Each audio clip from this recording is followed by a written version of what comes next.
en la del cráneo y a través de estos se inyectaba alcohol directamente en el lóbulo frontal. Por terrible que suene, esta práctica se volvió cada vez más popular. Incluso Egas Moniz ganó el Premio Nobel de Medicina en 1949. El psiquiatra pensaba que algunos desórdenes mentales podían curarse rompiendo algunas zonas del cerebro en las que el lóbulo frontal se comunica con otras tareas del encéfalo, o al menos podía reducir considerablemente la intensidad y la frecuencia de los síntomas de estos desórdenes psiquiátricos si lograba que sus funciones psicológicas decayeran.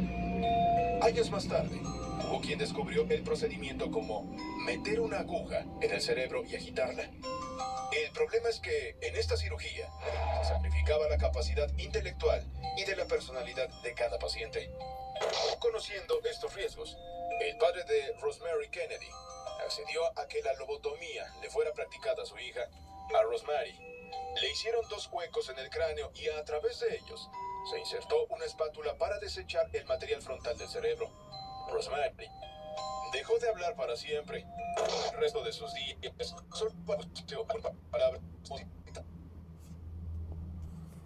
Justo después de la operación, su inteligencia fue equiparable a la de una niña pequeña que, además, no podía mover las extremidades. Los Kennedy siempre mintieron sobre el paradero de Rosemary. Dijeron a la gente que se había ido a trabajar muy lejos, y su propia familia la olvidó en un hospital psiquiátrico, en el que murió a los 87 años en soledad. A Rosemary la visitó su madre 20 años después de haberla recluido.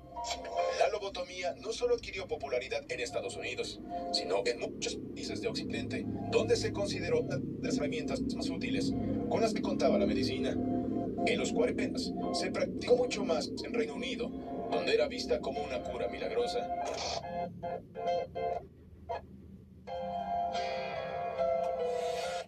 La lobotomía a su esposa poco antes de morir para modificar su personalidad y de esta manera prevenir una guerra civil. La lobotomía se practicó en casos de esquizofrenia o depresión severa, pero también en adolescentes con problemas de conducta. Suena escalofriante, pero era peor someterse a una lobotomía que invalidara tu personalidad o ser recluido en un hospital psiquiátrico que en los años 30 eran famosos de sobrepasar los límites de la violencia física y psicológica. La lobotomía era una manera de hacer que los síntomas de la enfermedad mental fueran menos evidentes. Por fortuna, a mediados de los años 50, con la aparición de los psicofármacos para desórdenes mentales, disminuyó la aceptación de la lobotomía y terminó por prohibirse cuando una de las pacientes murió a causa de una hemorragia causada por negligencia del neurocirujano que le realizó la intervención, y se consideró este procedimiento como contrario a los derechos humanos.